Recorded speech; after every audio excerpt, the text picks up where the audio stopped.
नमस्कार दर्शकों, आप सभी का एक बार फिर से स्वागत है आपके अपने चैनल शुभ सनातन पर। भगवान शिव को त्र्यंबकेश के नाम से भी जाना जाता है क्योंकि उनके पास सनातन धर्म के किसी भी अन्य देवताओं के विपरीत 3 आंखें हैं।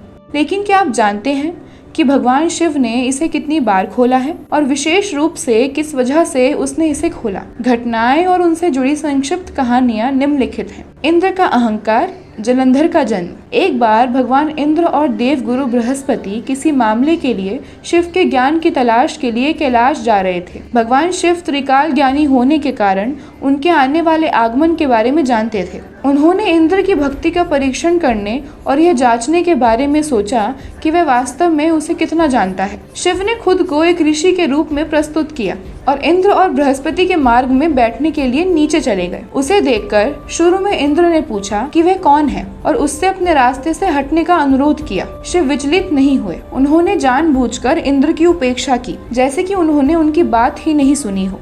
इंद्र ने उसे बार बार मार्ग से हटने के लिए कहा, लेकिन शिव उसकी उपेक्षा करते रहे और इंद्र के अस्तित्व को स्वीकार किए बिना भी बैठने का विकल्प चुना। इससे क्रोधित होकर इंद्र ने अपना वज्र निकाला और बैठे हुए साधु को मारने के लिए उठाया। शिव ने इस हमले को रोक दिया और इंद्र को अपनी दिव्य शक्तियों से पंगु बना दिया, जिसने अंततः इंद्र के हमले को बेअसर कर दिया। लेकिन इंद्र के इस दुस्साहस ने उन्हें शिव के प्रकोप का शिकार बना दिया। फिर बाद में शिव की दोनों आंखें लाल हो गईं, जैसे कि यह इंद्र को डराने के लिए पर्याप्त नहीं था। उसने उसे नष्ट करने के लिए अपनी तीसरी आंख लगभग खोल दी। इस बीच ऋषि बृहस्पति ने शिव को पहचान लिया और प्रार्थना करने लगे और इंद्र के लिए क्षमा मांगी। शिव को शांत करने की बृहस्पति की कोशिश काम कर गई, लेकिन अब उनके गुस्से को कहीं और लगाने की जरूरत थी। शिव ने इसे समुद्र की ओर निर्देशित किया क्योंकि उन्होंने अपनी तीसरी आंख से इसे देखा। उनकी दृष्टि की शक्ति से ही असुर जलंधर का जन्म हुआ। बाद में वह असुरों का राजा बन गया। इसके अलावा वह एक युद्ध में स्वयं शिव द्वारा मारा गया था।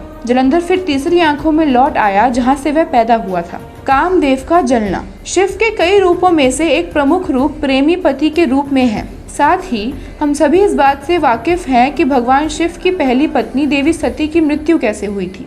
लेकिन उनके निधन के बाद निराश शिव गमगीन थे। वह खुद को किसी अन्य महिला के साथ शामिल होने की कल्पना नहीं कर सकते थे। इसलिए इस दुख को दूर करने के लिए उन्होंने समाधि में जाने का फैसला किया। अंत में देवता एक योजना लेकर आए। उन्होंने तय किया कि कामदेव शिव पर अपने एक फूल के बाण से प्रहार करेंगे।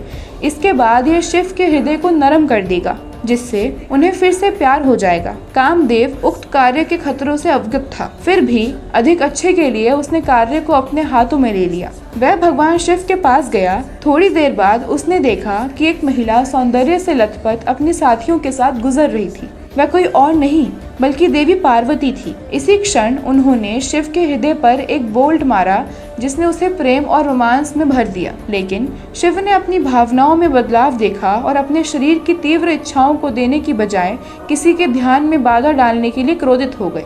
1 मिनट बाद उन्होंने महसूस किया कि यह कामदेव का काम था। उन्होंने अपनी तीसरी आंख से कामदेव को देखा और इससे पहले कि कामदेव खुद को समझा पाते, वह जलकर राख हो गया। कम से कम कामदेव का ये बलिदान व्यर्थ नहीं गया। उनके बाण से अंततः शिव और पार्वती का विवाह हुआ, जिसने अंततः भगवान कार्तिकेय को जन्म दिया, जिन्होंने राक्षस तारकासुर का वध किया। उन्होंने कामदेव की पत्नी रति के हृदय विदारक रोने पर अपना कान लगा दिया। उसकी चीख ने शिव के हृदय को पिघला दिया। करुणा से शिव ने वादा किया कि कामदेव द्वापर युग में भगवान कृष्ण के पुत्र के रूप में पुनर्जन्म लेंगे और उनका नाम प्रद्युम्न होगा। राक्षस अधंग का जन्म। एक अच्छा दिन जब शिव अपनी चटाई पर बैठे थे, जबकि देवी पार्वती ने खुद को एक चंचल मनोदशा में पाया। वह भगवान शिव के पीछे चली गई और पीछे से अपने हाथों से अपनी आंखें बंद कर ली। देखते ही देखते सारा ब्रह्मांड अंधेरे में आ गया। सहज ही शिव ने अपनी तीसरी आंख खोल ली, लेकिन उनकी तीसरी आंख के अंदर की आग की गर्मी के कारण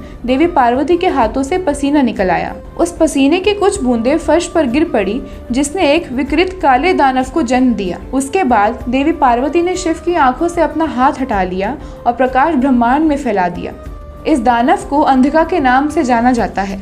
इन 3 घटनाओं के अलावा भगवान शिव के तीसरे नेत्र से संबंधित अन्य कथाएं भी हैं, जैसे कि पिपलाद ऋषि की कहानी और माँ दुर्गा की कहानी, लेकिन उनके तीसरे नेत्र के खुलने का कोई स्पष्ट उल्लेख नहीं है।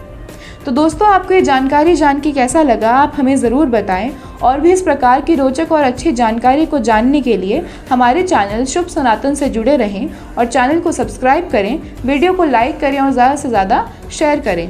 धन्यवाद।